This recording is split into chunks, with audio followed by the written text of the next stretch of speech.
The head of U.S. intelligence has said that North Korea is unlikely to give up its nuclear weapons because its leadership sees them as critical to regime survival, in comments which contrasted sharply with Donald Trump's own assessment. Dale Coates, the Director of National Intelligence, made his assessment in a written statement on worldwide threats to the Senate on Tuesday, which was noteworthy for the many ways it differed from the rhetoric favored by the president and his top aides. The gaps were not only evident on North Korea, but also on Iran's nuclear program, the continuing threat of the Islamic State in Syria, and on the importance of climate change. The distance between the White House and its intelligence agencies was highlighted further in verbal testimony to the Senate Intelligence Committee by Coates, alongside the heads of the CIA, DIA and NSA who also testified. Coates' assessment on North Korean intentions had particular impact as it comes in the run-up to a planned second summit at the end of February between Trump and Kim Jong-un. Trump has rejected repeated reports that, while the Pyongyang regime has halted nuclear and missile tests since the first summit in Singapore last June, it has not paused its production of nuclear weapons and may have stepped it up. The media is not giving us credit for the tremendous progress we have made with North Korea, Trump complained in a tweet last week. The Secretary of State, Mike Pompeo, has insisted that the diplomatic effort was aimed at complete North Korean disarmament.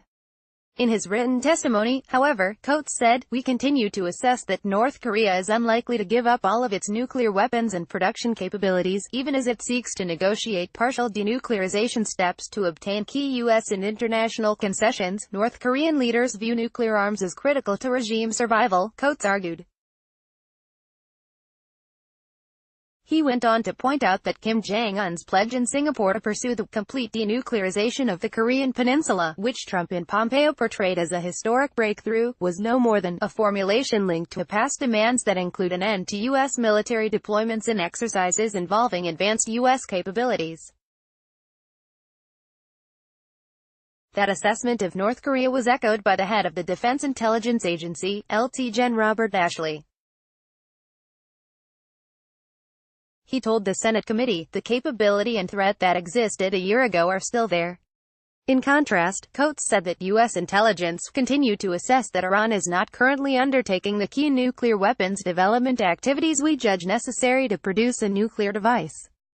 He noted that Iran's activities are limited by the 2015 multilateral nuclear deal, the Joint Comprehensive Plan of Action (JCPOA), but as Iran derives ever fewer benefits from the deal, hardliners are pressing for the state to break free of those constraints.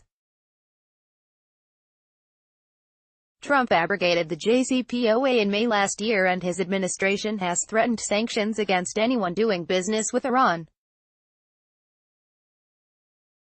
Pompeo and the National Security Advisor, John Bolton, have described Iran as the biggest terrorist threat in the world, but the intelligence community's worldwide threats assessment does not echo that view. It lists Iran below ISIS and al-Qaeda and homegrown extremists. The intelligence report also represented a rejoinder to Trump's claims of victory over ISIS in Syria. Coates' written testimony said, "ISIS still commands thousands of fighters in Iraq and Syria, and it maintains 8 branches, more than a dozen networks, and thousands of dispersed supporters around the world, despite significant leadership and territorial losses." On a day that Trump ridiculed concern about climate change because of the current blast of Arctic weather in the Midwest, the intelligence report also includes somber predictions of the repercussions of global warming. Trump has dismissed climate change as a hoax, and on Tuesday tweeted, "What the hell is going on with global warming? Please come back fast, we need you." The administration has scrubbed references to climate science from government websites, but Coates' report presented it as a major threat.